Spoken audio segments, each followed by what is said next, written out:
Fabian, how are you? Thank you for joining us on this episode of Cloud Conversations. Thank you, Ru. I'm good. How are you today? Yeah, no, all good here. Better now that I'm joined with yourself. You've been on fire lately with regards to your blog and all that other good stuff. I obviously know who you are. Do you want to give folks joining us, maybe new to you for the first time, give them a little bit of an introduction for yourself? Yes, of course.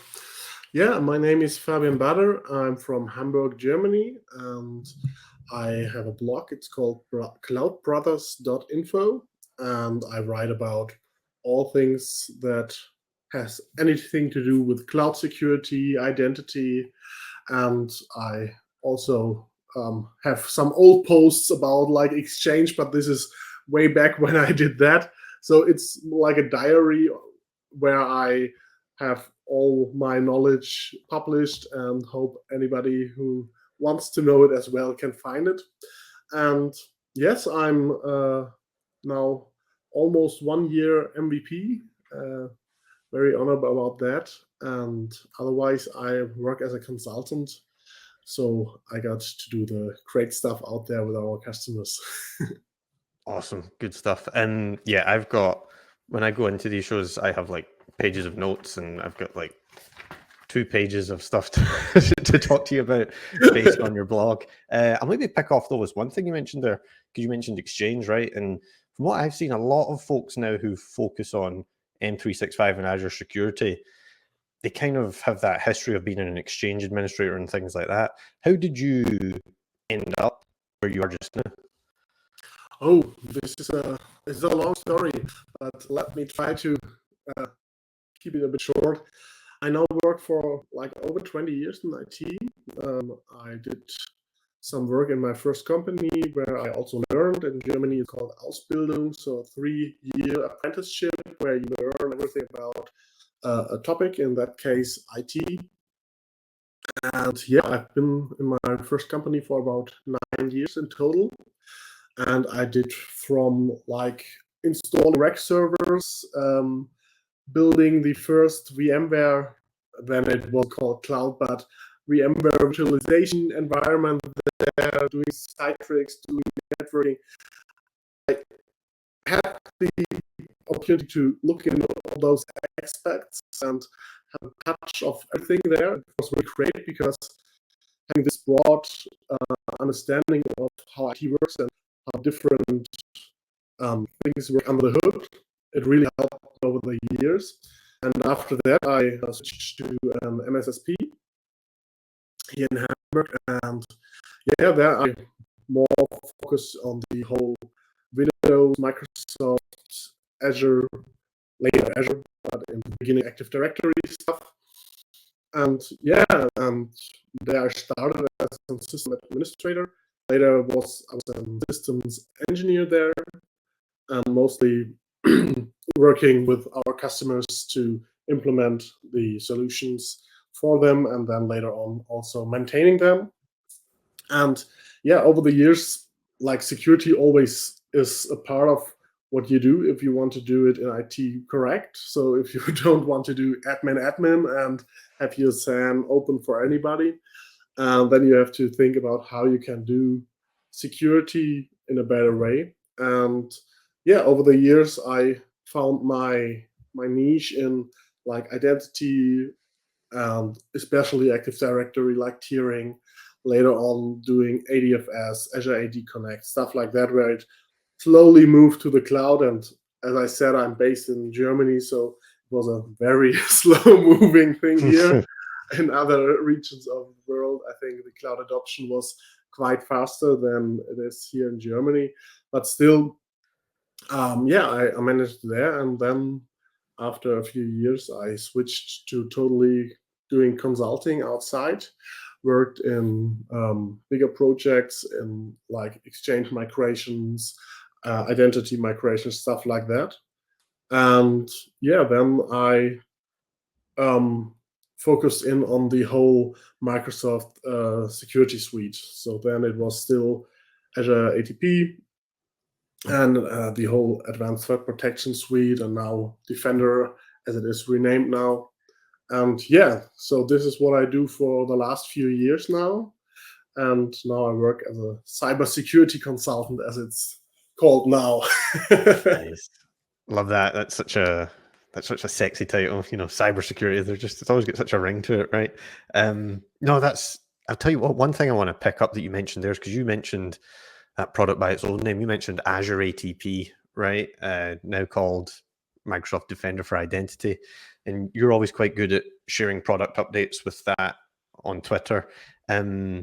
Because and the reason I bring this up is I had a discussion with a customer recently, is there's been a lot of change of guidance coming from Microsoft with regards to, I don't want to say best practices for securing domain controllers, but the big shift has been you can now kind of let your domain controllers talk to the internet, right? And that scares off a few folks. So with that in mind, ideally we don't want our domains to talk to the internet, but we want to allow some communication for Defender for Identity. What are the benefits of Defender for Identity? Why should folks trust the guidance here to roll it out? Yeah, I think one of the biggest advantages if you have a complete Microsoft Defender for Identity rollout in your environment is the deep insight you get into your environment. I've been to enough companies that are like, yeah, we have some logging solution. So we have an agent on the domain controller, it then sends some logs over there to our Logstash or whatever name you want to put there. And that's great because now it's there. But I haven't seen that many companies that then use this information to really do stuff with it. So maybe some had some advanced system administrators that were like, yeah, I can check for some sign-in events, stuff like that.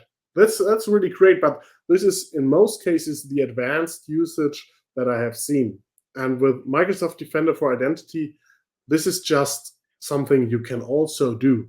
All those events, you can look for sign-in events and stuff.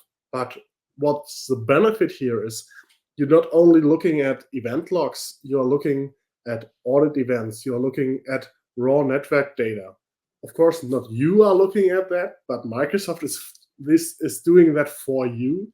And this really helps because it's like an abstraction of what's happening in your environment. If you have somebody in your environment doing stuff that might be a bit shady, or it might be an attacker, you now have the ability to get an alert on that. And you don't have to write this alert for the newest, like Petit Potam thing out there, or you don't have to follow the people on Twitter and see what is now the hot shit in IT security, because Microsoft has teams doing exactly that. They implement new features all the time. And if you follow me on Twitter and see how often I post about a new version of MDI, and it's not only just, some maintenance in the background. This also happens, but in most cases, there are no new features like every 2 months, new detections coming in. And this is, I think, the real benefit for companies deploying MDI is to getting this deep insight, the alert capabilities, without having to have the know-how to write that themselves. If you have a big team and you can like gather all this information in a CM, then you have this capability like 5 or 10 years ago, maybe. But if you don't have that team, and most companies don't, then you need somebody who is doing it for you. And in that case, Microsoft does a really good job. And about this, letting the domain controllers talk to the internet, I think you don't have to, or you shouldn't think about it like talking to the internet. You still should shut down browsers on your domain controller, stuff like that shouldn't be allowed to run either. And definitely not connecting to something like webmail or Google or Bing, because you only should allow really those IPs and ports that are needed. And with MDI, you can do that. There are ports published by Microsoft, and you can say, okay, I only want to allow those on my firewall. Or even if you have a proxy, you can tunnel it over the proxy and only allow those specific websites. And if you have a proxy, please disable SSL interception, but that's another thing. But you can really streamline it to a few communication channels that are going outside. And it's always an outbound connection. This is also important. You are not exposing your domain controller to the internet. You are allowing it to connect to certain endpoints in the Microsoft ecosystem and to send information to those endpoints. I think that's the important thing that every customer has to understand. You're not allowing it to talk to the internet in a whole, but to some services out there. Right. And because of the outbound nature of it, I'm not going to have my domain controller show up on some port scan somewhere, right? This is purely... Yes, correct. Yes, okay. So it's not like you want to see your domain controller on Shodan tomorrow. And this is definitely not what's happening if you're allowing it to communicate to MDI services. Right, understood. Yeah. No, yeah, that makes sense. And geez, talk about a bad way to start your day if your domain controller showed up there. And so when you kind of started to specialize in the identity security and things, that would have been that will have happened at the same time that folks were moving from on-prem and they're moving to AAD, and then they're really joining the two through the hybrid process, right? And that seems to be a common attack weakness that a lot of organizations face. You know, when you read the debriefs of ransomware attacks, there's usually some kind of compromise where maybe they started in 365 and were able to laterally move to on-premises, or vice versa, right? And I know that I haven't had time to read it yet, but you just published an article about moving from on-premises to, I guess, owning a global administrator account. What are some of the risks that exist in the hybrid identity model, and how do folks secure themselves against it? I think the most important takeaway is that in most cases, you currently at the moment don't see this cloud to on-prem that often. That is because the on-premises environments, they are like been there for 20 years. If you're looking at Active Directory, most companies who are early adopters now can celebrate like 20 years Active Directory in their environment. And if they haven't kept up with the security events around Active Directory, then there will be big open doors that an attacker could abuse. So this is in most cases the easy target, the legacy infrastructure, as we sometimes call it. But this is something every large organization still has. So it's not really legacy, but it's there and you have to protect it. And so just to clarify something on that then, because I see there's some folks out there who are very, they're very cloud first. On-prem is all bad. But to me, there's nothing inherently insecure about on-prem Active Directory. It's just that over the last 2 decades, that's a long time for misconfiguration, for poor configuration, for configuration drift. Is that accurate, or is there something inherently dangerous about on-prem AD? I wouldn't say there is something inherently bad, because there is stuff you can do, but what you said is correct. So we have 20 years of misconfiguration, and at some point also we have 20 years of not having ideal settings.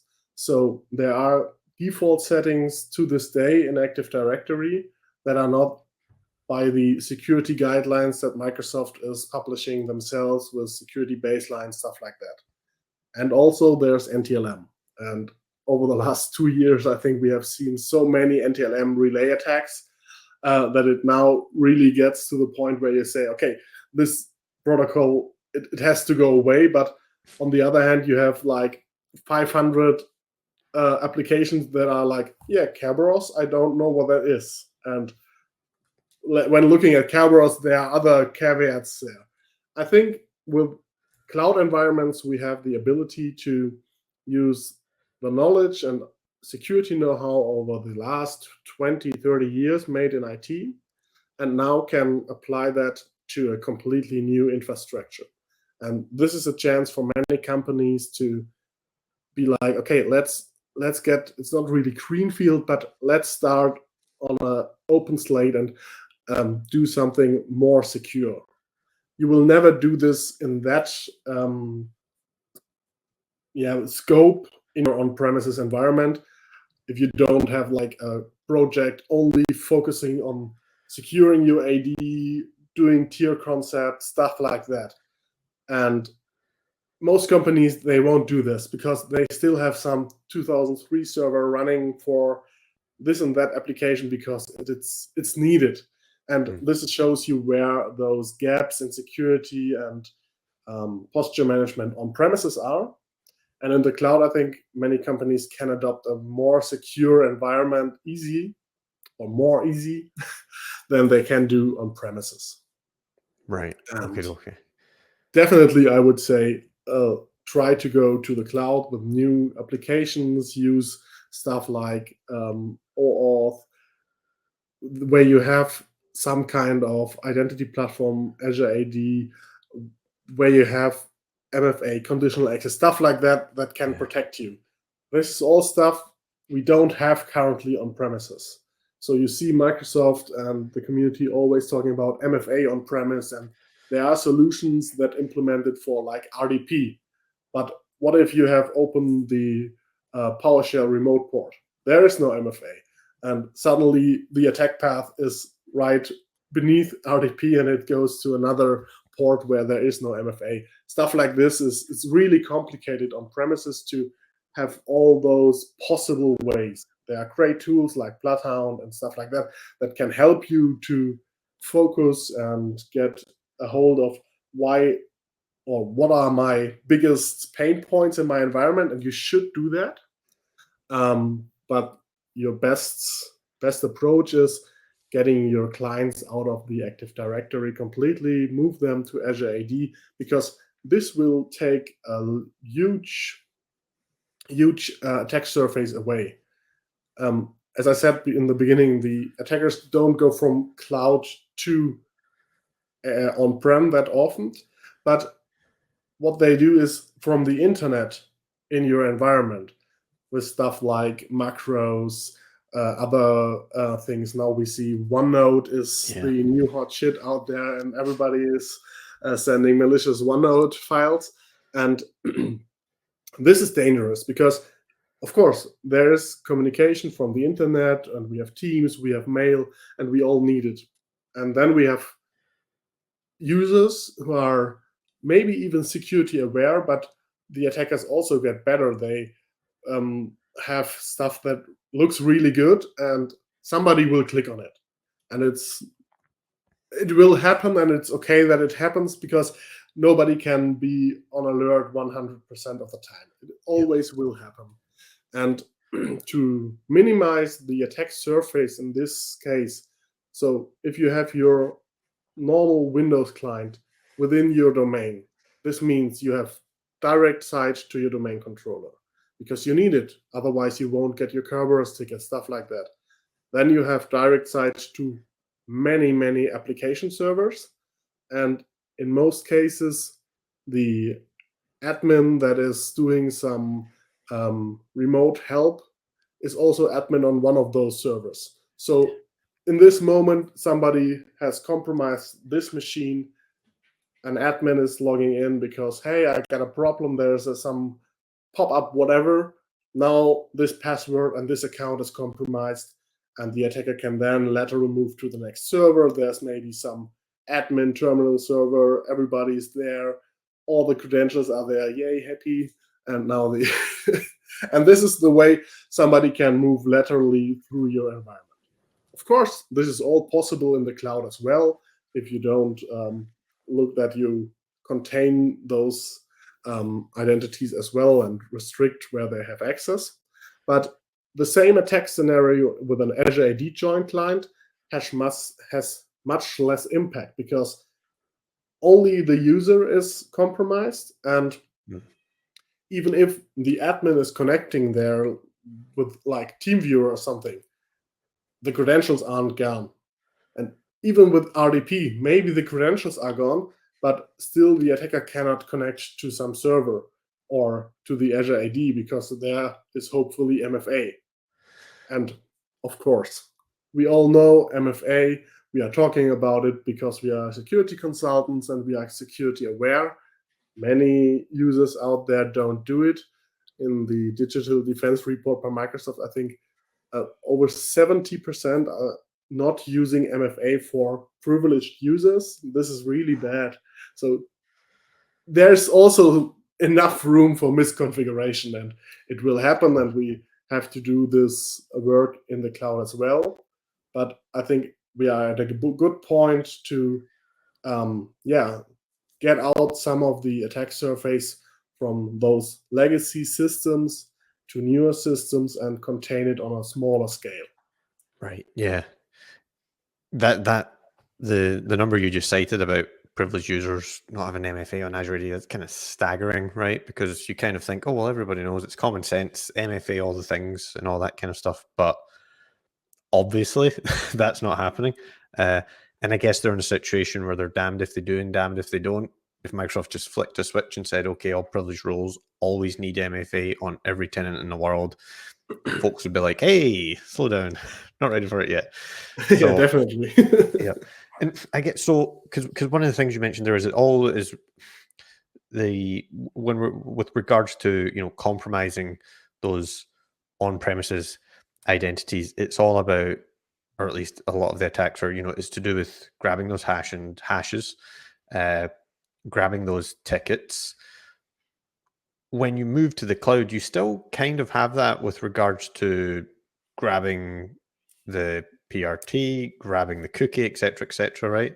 So is it, I guess what I'm going to, what here is it makes it uniquely dangerous for that on-prem device compared to that Azure AD joint device? Is it because one thing that comes to mind off the top of the head for me is it's pretty common you would see cached domain admin credentials on a random user's workstation. Quite rare you'd see the same from an Azure AD joined device. Is that the right line of thinking? I think that's what I would hope is there. And of course, you are right. There are still exactly those problems. So as long as you have with your normal user global admin permissions, then we have the same problem, because then your ticket is maybe in some Teams cache or somewhere else, and it can be grabbed by an attacker if he or she has access over your laptop. So yeah, definitely there are risks, but we have better capabilities in the cloud to protect ourselves. So Okay. stuff like conditional access policies, they allow us to restrict that administrator is only coming from a certain workstation. And this quite easy. And also we can say, yeah, you can come, but only if you do MFA. Last year, Microsoft enabled us to say, yeah, not that MFA, you need better MFA. You need like FIDO2 security, something like that, where we hope that phishing is, currently it's called phishing resistant. And from the technology, yeah, currently it is. Maybe some attack will come out in a few years, and we don't know that. But currently, we can up the game really easy because there are the capabilities built in. If we are looking at on-premises, yes, we can also do stuff like that. Especially, I talked about the tiering concept of Microsoft. Now it's replaced by the enterprise access model, but still it's the same logic behind it, and the enterprise access model just goes into the cloud as well. So Microsoft just changed it from, okay, we have an Active Directory to now we have a cloud and stuff like that. We must evolve with it. And the idea behind that is the user, if it's compromised, doesn't have administrative permissions on a server. And also, if you as an administrator are connecting to this machine, you're not using your administrator. You're using some kind of administrator that is only allowed to connect to clients. And that way you can separate where those hashes are and Right. where the attacker can move laterally. And there's also stuff like authentication silos, where you can define those users are only allowed to log on those specific machines. And I don't mean just like policy deny logon, but really on a Kerberos level. And this is really great stuff, but it's not really implemented out there because it's hard. It's really complicated doing it. You have to implement something like a privileged access workstation to use something like authentication silos. And in the cloud, it's a bit easier. Still, there's requirements where you should use something like a privileged access workstation, but in reality, most of the users are using hopefully something like MFA, FIDO, and this is really better than nothing. And in all those cases, it's about how easy can you get security. And if you start somewhere new in the cloud, it's easier to implement those steps, those guardrails. And also, you don't have like 15 years of legacy IT behind you saying, no, no, no, you can't do this because this will break. We don't know, but it will break something, hands off. So we have seen this with Microsoft disabling basic auth for the Exchange, SharePoint services, stuff like that. And Microsoft themselves had to move this date again and again. And then they were, okay, now we disable it, but you can enable it. But now, since January, it's over with some exceptions. Yeah. So it's really hard to cut off old technology because it's used. And people are not always looking at, oh, what's the next shiny thing? And let's move there. It's more like, okay, you're using this and it works. Why change? And then you have to educate why we change it. In some cases, Microsoft has to make those hard decisions. And in the cloud, they seem to be more willing to do that. There are enough settings on premises where they somehow got so much pushback from customers that they decided first to move like LWS signing a year later, 2 years later. And now they are saying, yeah, no, you do it when you do it. And in the cloud, they seem to be more vigilant and, okay, no, we are going to do this. And maybe it takes us 2-3 years longer than we anticipated, but we will do it in the end. Mm-hmm. Yep. No, it always feels like they're kind of negotiating with the customer, right? It's like, we'll do it here. Oh, wait, no, give you a bit more time. We'll do it a bit more time. But it comes eventually, whereas you look at on-premises and you look at, well, NTLM is a good example. And I know that there is stuff happening. If you follow the right people on Twitter, you do see, there are these kind of discussions happening within Microsoft about how do we eventually, I don't want to say get rid of it, but there's stuff going on there, right? But it just seems like when you move to the cloud, that's your clean slate, right? And I guess maybe by the very nature of the fact that if you have applications that are in Azure AD as enterprise apps, you don't have to worry about that legacy baggage just by the nature of the fact they're enterprise apps compared to on-premises where you might not necessarily know how that thing works, right? And you just kind of want to stay away and don't touch it. Let's just not risk anything, right? One of the things that you mentioned there was phishing resistant MFA, and you did a great blog and also a session at the 365 Security and Compliance User Group about, I think it was just called Why Using a FIDO2 Key is Important. What is it specifically about FIDO2 compared to, I don't know, the Authenticator app that makes it so much more significant for privileged users?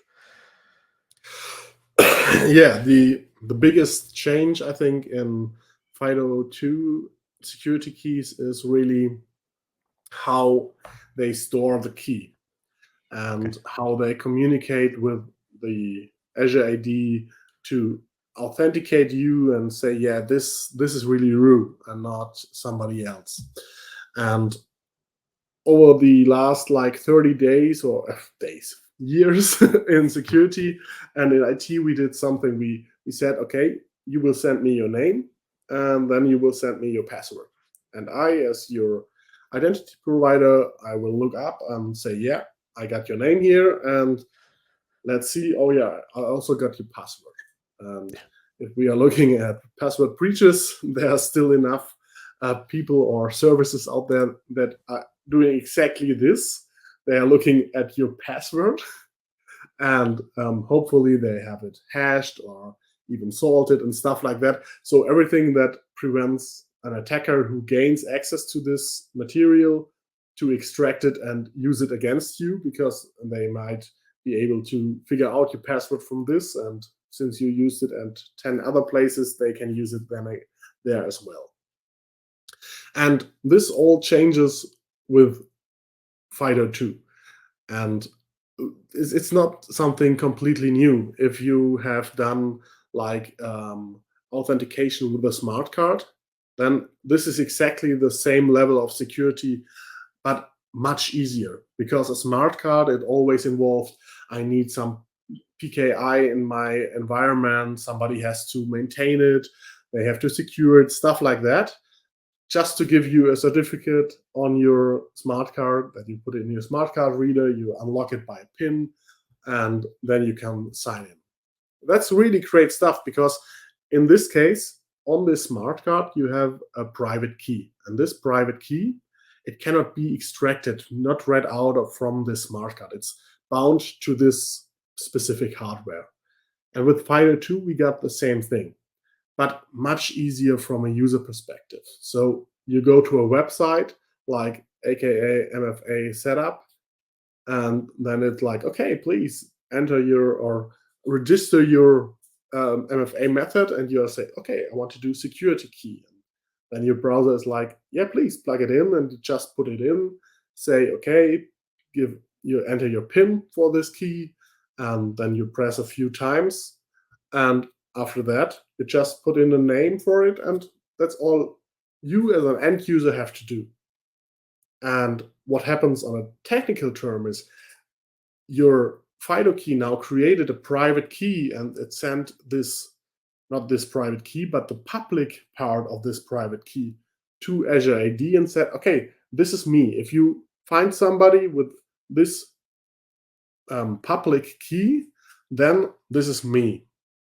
And the next time you are now going to Azure AD and you want to authenticate there, Azure AD is like, okay, how do you want to do it? And you're like, yeah, I want to do it by a FIDO2 key. Okay, no problem.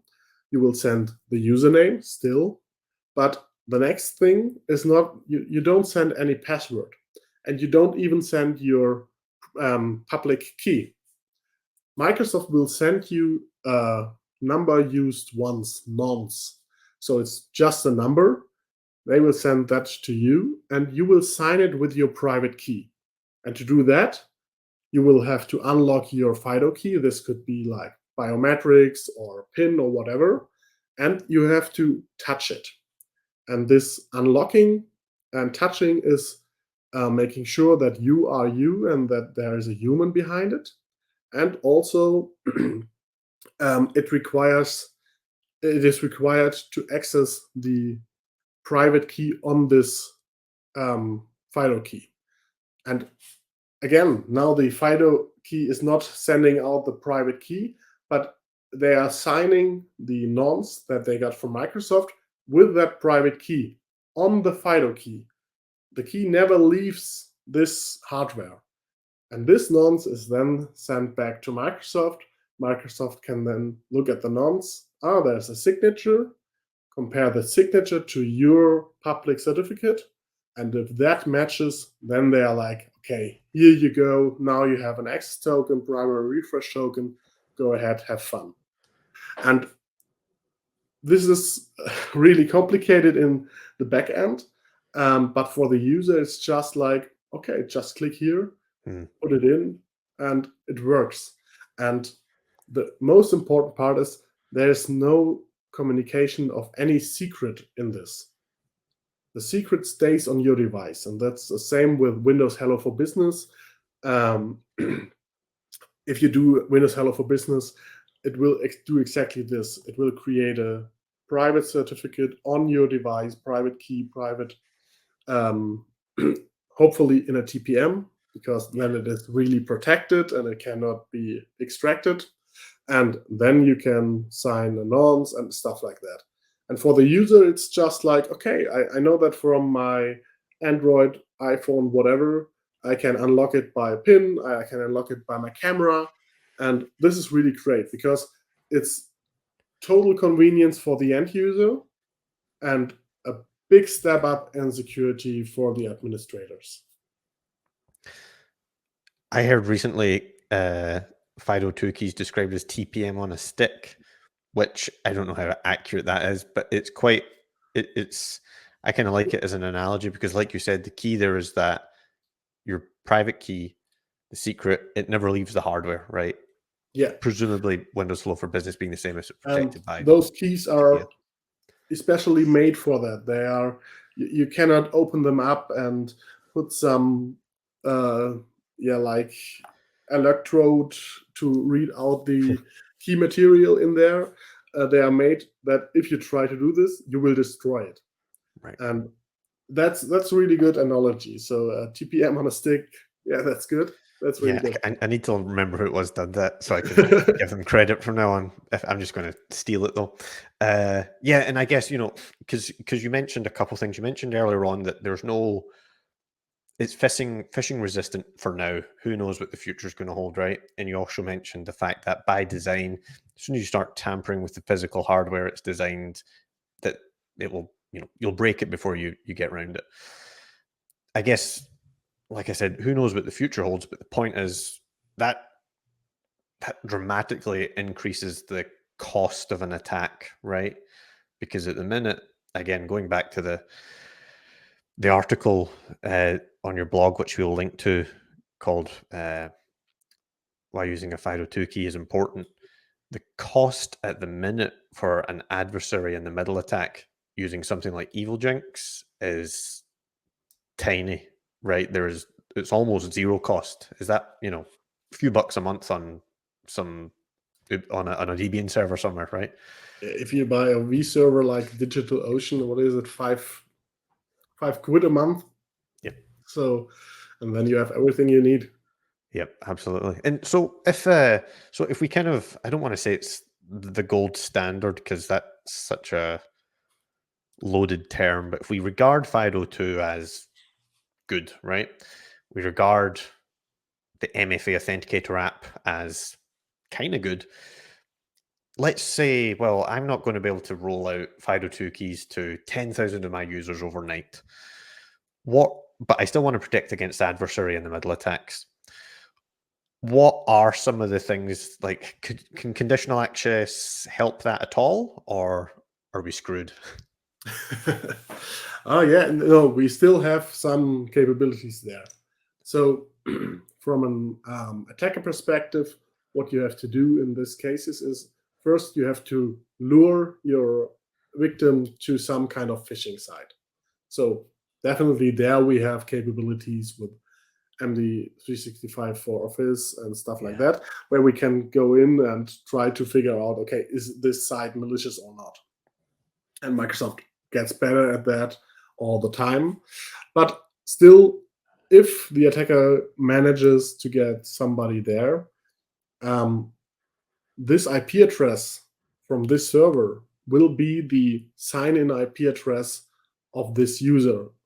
And if this user is normally logging in from Hamburg, Germany, but next time it's from like Singapore, that might be something where we want to intervene. And this is where Azure Active Directory Identity Protection can come in to play and say, okay, this is a risky user, we want to block him, because this kind of sign-in events, this is not normal. It's an anomalous, an impossible travel or anomalous token, and we can then raise the bar of the risk level for that user. And if it reaches a certain risk level, then we will block him. Right. On the other hand, what we also can do, and this is really good if you have a tightly integrated Windows in Azure AD and Intune, you can check for device compliance. Is the machine that the users coming from compliant. And as soon as you do that, the attacker cannot do the man-in-the-middle attack again, because it cannot relay this compliance status to his server and through the attacker channel to Azure AD. So this will also break the attack. Great. But as we know it, in many cases you have guest users, stuff like that. They also have access and they don't have a device from you.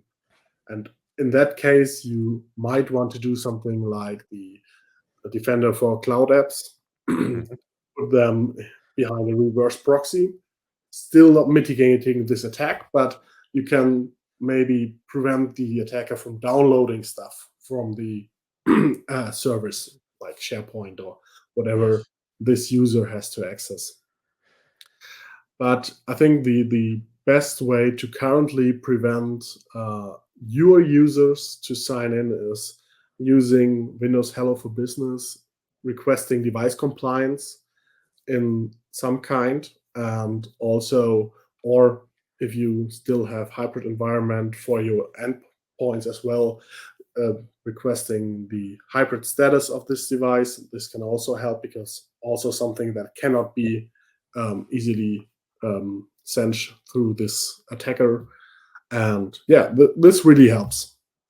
Okay, so just to dig into that a little bit more then, if my conditional access is kind of wide open and all I'm really doing is asking for MFA, the adversary in the middle can steal that MFA claim, use it in their own environment, and I've satisfied my MFA requirement for conditional access.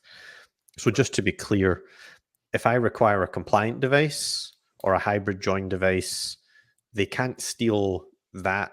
They cannot steal the fact that you have that. They can only steal the MFA claim. Is that right? Correct. So they cannot even steal the MFA claim, because conditional access will not give them a session cookie. So what happens in those attacks is conditional access, you authenticate, username, password, and then comes conditional access. So your username and your password, they still will be phished in those things. But now conditional access comes into play, and conditional access is like, yeah, okay, nice. I know your password is correct, everything is great, but now we want to do this and that I will give you an access token. And before this happens, I will have to check for your device compliance or your hybrid status.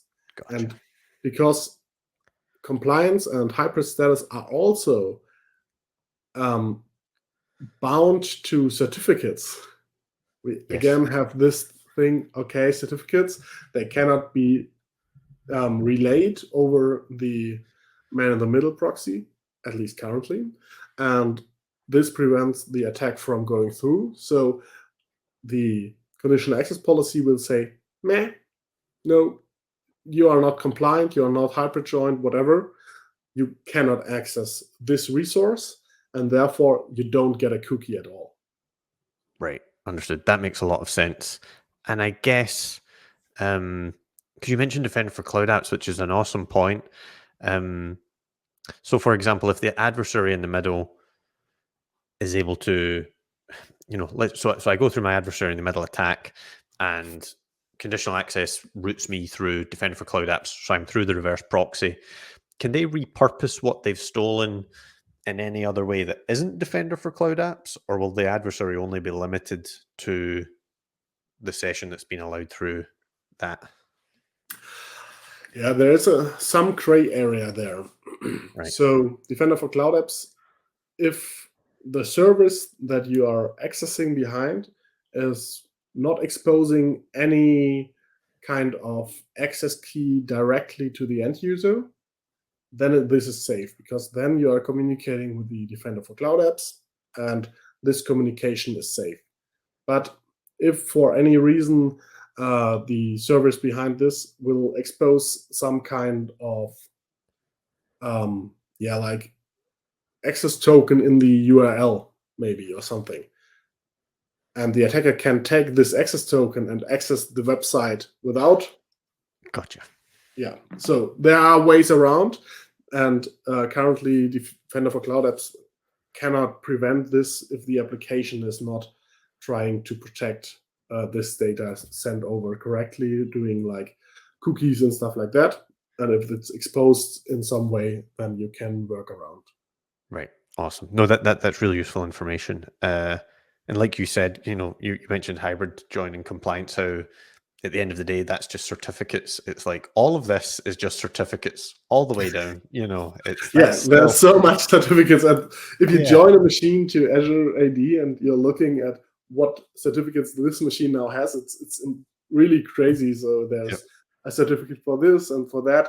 And this makes the certificates and the private keys of those so important.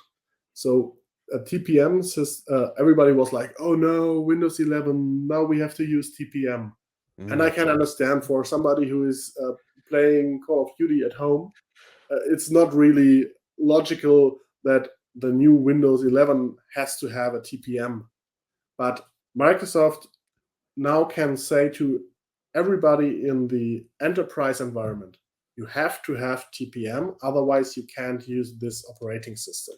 Yeah. It doesn't make the operating system per se secure, but it will secure those artifacts like a certificate more securely, because if they are bound to a TPM, it's much harder to get them out. There are attacks for like, I think we all have seen these BitLocker attacks on TPM where somebody is like soldering stuff on the name of, it will happen. But if this is now the attack vector, you have to get a hold of the machine and you have to boot it up and try to extract something from this machine that way. This raises the bar immensely for the attacker. And it's not that easy like having some Trojan.exe on the machine and being able to extract just the certificates, send them over, and use them. Yeah, no, absolutely. And like you said, it increases the cost to the attacker, but it also goes back to that point that, the vast majority of attacks that the vast majority of organizations have to be concerned about, they aren't physical attacks, right? Those things will always exist. You'll always have the risk of that. But the ones that are really flooring organizations with regards to ransomware and compromise and data breaches, they're not getting anywhere near your physical devices, right? They're doing it all they online. are somewhere far away. They don't want to get near to you. Right. Yes. Again, because that's risk, and attackers, they also would like to minimize their risk. Absolutely.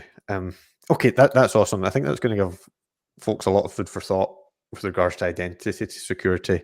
But I'll tell you what, one of the other things I also want to talk with you about is Defender for Endpoint a little bit, because, well, number one, we just had and I'm going to be able to put this up on the screen, hopefully. We just had the authors of this awesome you book. got the printed copy already. Nice. I did, yeah. I'm a sucker for printed copies. I don't know. I like to sit down in bed and read it, because that's what we do, right? We read books about EDRs before going to bed. So yeah, I wanted to talk to you about a few things in that, because you've done a tremendous amount of research, really, with regards to two core things that are very important but very overlooked in MDE, and they both got a common theme. They both got this common theme of bypasses, right? Because I look at the work you've done with regards to how Defender for Endpoint handles exclusions, and I also look at the work you've done with regards to how Defender for Endpoint tamper protection works. And I'll say for both of these, before we get into any more detail, based on your research, Microsoft have improved a lot of stuff, right? So I think that needs to be called out. That's good, right? One, insofar as it's good for you because you're making an impact, but it's also good for Microsoft insofar as showing that they respond to the feedback.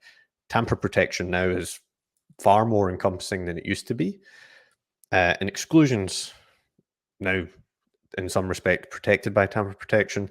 There's also far more clarity about how those work than maybe there was a year or two ago.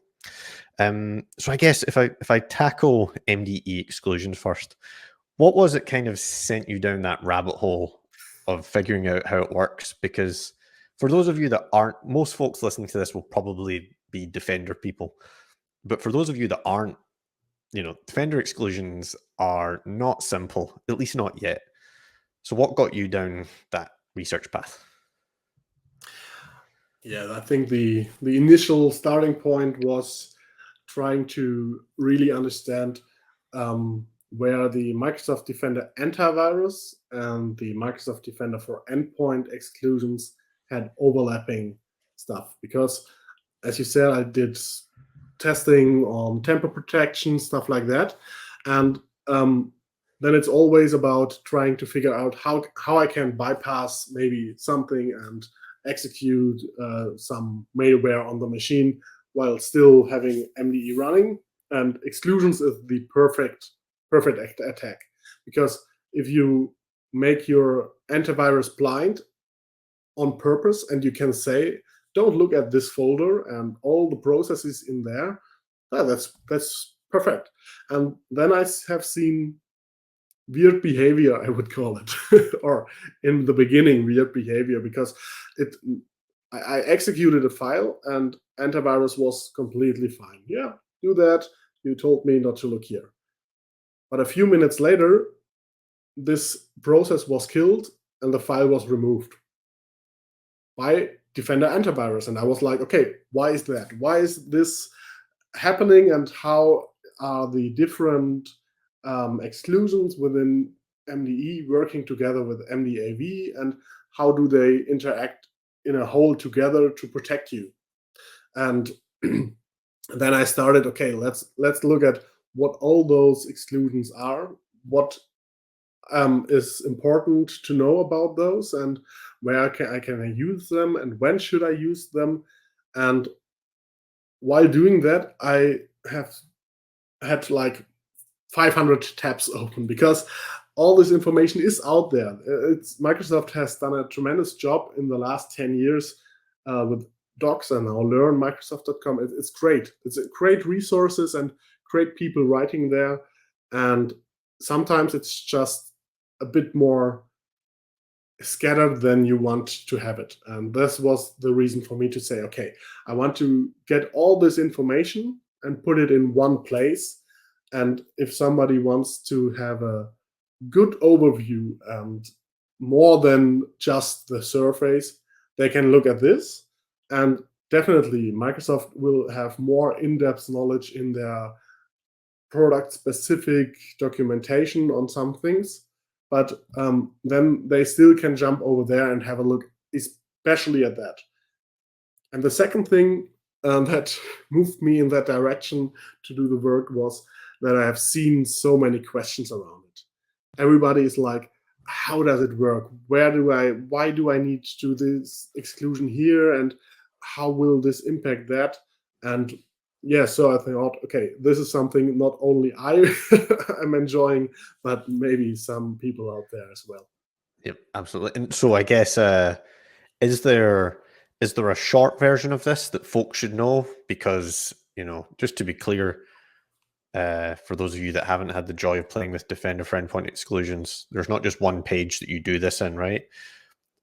If I want to exclude a file from Defender for Endpoint, what do I do? Where do I start? So if you really want to exclude it, there are two ways. The easiest way above all is to create a so-called allow indicator within Microsoft Defender for Endpoint. So you go to securitymicrosoft.com, you first extract the char hash for this file, and then you go configuration, Defender, and put in an allow indicator. So this might be counterintuitive. An indicator of compromise, as we normally call them, is something bad. But in that case, it's just an indicator of something, and we want to allow it in every case. And doing that, this is the highest exclusion you can ever get, because now MDE, MDAV, and all the systems that are onboarded to your tenant will allow this file to run, regardless of what this file does. So if it's some hacker tool, yeah, it will run.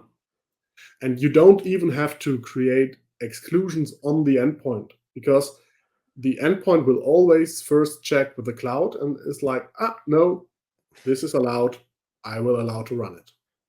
So this is the highest exclusion that you can make.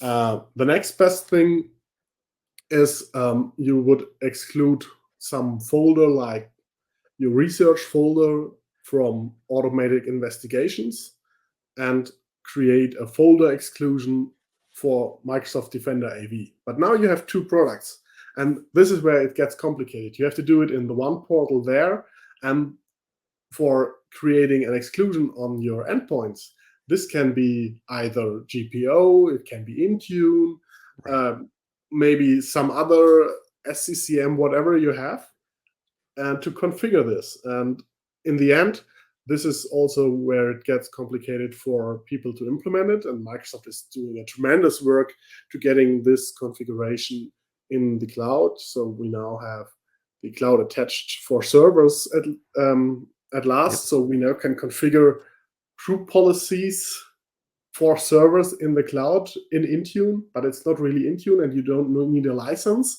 But it's amazing, because if you go this route and you are like, I want to go in the cloud, now you have the capability to manage more and more of those security settings completely in the cloud, and you don't have to rely on stuff like on-premises GPOs to do that. Yeah, no, good point about Intune, because you're managing it in the Intune admin center, but if you use that, it's not Intune that's actually doing it, because Intune's an MDM and you're not Intune enrolling your servers. It gets complicated, right? Yes.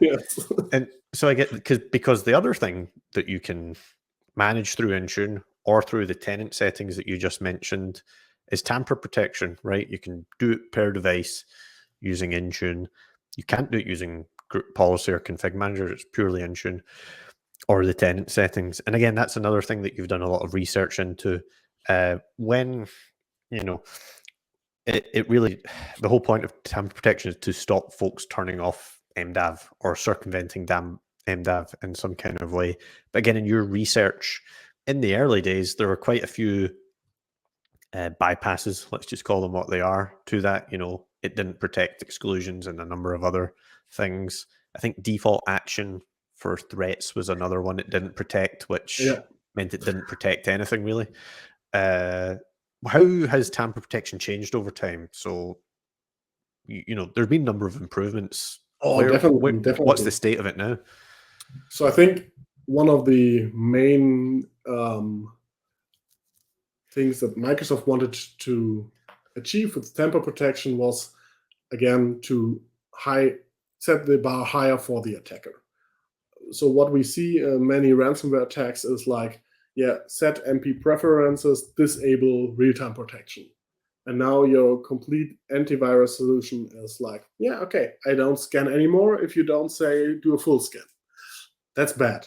And Microsoft didn't have any way to protect against such attacks in the beginning. And then they were like, okay, we need tamper protection. And tamper protection protected certain settings and configurations of Microsoft Defender antivirus that allowed nobody to change them. So even the administrator on the system wasn't able to now disable Defender antivirus or do certain settings within Defender antivirus that would lower the protection value. And over the time, Microsoft added more and more settings to that. So now sometimes I get to customers and they have like group policies sending out some configuration. And I'm like, that's all nice and good. But since you have tamper protection enabled, those settings, they won't apply. Right. They will apply. It looks like it, but they won't change anything. Something like network protection is now protected by tamper protection. So, and Microsoft changed over the last, I think, 3 years in small increments, but important increments, which settings they are protecting. And now we are at the point, and this is, I think, amazing. We now can protect exclusions from tamper protection. And this was something impossible for like most of the time, because exclusions, it was still this open area. You could go in as an administrator and just say, yeah, I want to exclude this folder and this, even I could say exclude C, and the whole C drive would be excluded. And now I'm finally have the ability to say, no, you cannot, even as an administrator, change the exclusions of this system anymore. And this really ups the game, because now an attacker really has to think, how can they bypass this?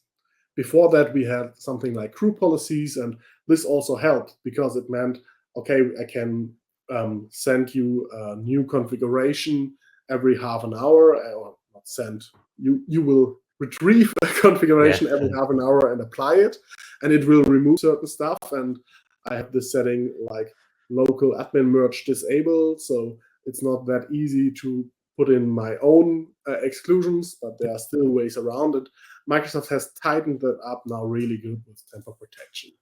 Great. But as you said it, you in some cases need Intune to configure those advanced hardened settings, and this makes it a bit unreachable for some customers out there in regards of like servers. And so I hope that Microsoft will do more in that area to even the playing field, even for all servers on premises. Yep. Yeah, because it's one of those things that I look at it, and I'll be honest, when I do Defender for Endpoint projects, I talk to my customers and I say, you know what, this is also a good opportunity for you, frankly, to do a whole Intune project and get your devices enrolled there so you can get those benefits. That's easier said than done for a lot of folks, right? So it would be good if you could do it through other means. And just to clarify one thing that might startle some folks, you mentioned how as soon as you turn on tamper protection, you can't change any settings. So all those group policies you mentioned, nothing happens with those. Does that mean, for example, if I'm in Intune and I say, okay, well, I'm going to add some exclusions using Intune, or I'm going to change the scan frequency using Intune, does that mean I need to completely disable tamper protection, or how should folks think about that? No, I think first and foremost, it's important to understand it's not all the settings. So it's not like everything that you configured is now not applying anymore. So it's stuff that really would set your security level back. So I think one of the latest additions was the disabling of archive and network file scanning. Microsoft enables this now by default if you have tamper protection enabled. And some of my customers were like, okay, now I have this setting and it doesn't work anymore. Yeah, that's because of tamper protection. But stuff like I want to have a quick scan every now and then, and this is not tamper protection and not tamper protected, and I hope it never will be because it doesn't make sense. But to have these core settings protected by tamper protection, this makes totally sense. And as you can see, Microsoft is also increasing the security baseline with those tamper protection additions. But of course, when we are now talking about something like servers, and we have enabled tamper protection not within Intune and send it to our Windows clients, but we enabled it tenant-wide, and we are saying, yep, every client that is onboarded to MDE is tamper protected. Now I have a problem if I want to do it on like my 2019 server or even 2016 server, and I want to change one of those settings. And Microsoft has now introduced the troubleshooting mode, and this allows you to temporarily, for 4 hours, disable the ability to disable tamper protection. So it does not immediately turn off tamper protection on the device, but now you can turn on tamper protection using PowerShell. So if you start this mode, this troubleshooting mode, your administrator can now go there and say, okay, disable tamper protection, and now let me try to add this and that exclusion. Look if the performance of my business application is now like I wanted to have, or if this exclusion wasn't the reason, it was something else. And after the 4 hours, Microsoft will roll back all the changes made in those 4 hours automatically. and go to the state before Tamper protection enabled. So this gives you like 4 hours of investigation time to figure out, is it some kind of exclusion I have to make or whatever setting, and then afterwards you then can implement those settings doing in Intune or GPO on the servers and send them to the server for future use. Right, gotcha. So it's a kind of, like you said, it's that testing interval, and it doesn't disable tamper protection unless I choose to disable tamper protection. That's a manual execution to do that. I think right? that's something where you have to spin your head around at the beginning because you're disabling something, but it's not really the tamper protection. You have the opportunity to disable tamper protection with troubleshooting mode. Yes, that's it. Yep. Yeah. Nothing's ever simple with Defender for Endpoint. But hey, it's getting there. It's becoming much more approachable, especially if you've got Defender for Business. It's got a nice little, it makes things a little bit easier through the UI. Geez, I could do this for like, I think I said to you before, when I could do this for like 5 hours. I get so much stuff to work through, but we should probably wrap up. We'll maybe get you back for part 2 at another point. It's been awesome having you join me because I've learned more stuff, and I think folks are going to get a ton of value with regards to securing their identities and learning a little bit more about how Defender for Endpoint works under the hood there. Do you have anything to hype, promote, or where can folks find you online if they want to? So you will find me on Twitter, Fabian_Bader, or just visit my blog, cloudbrothers.info.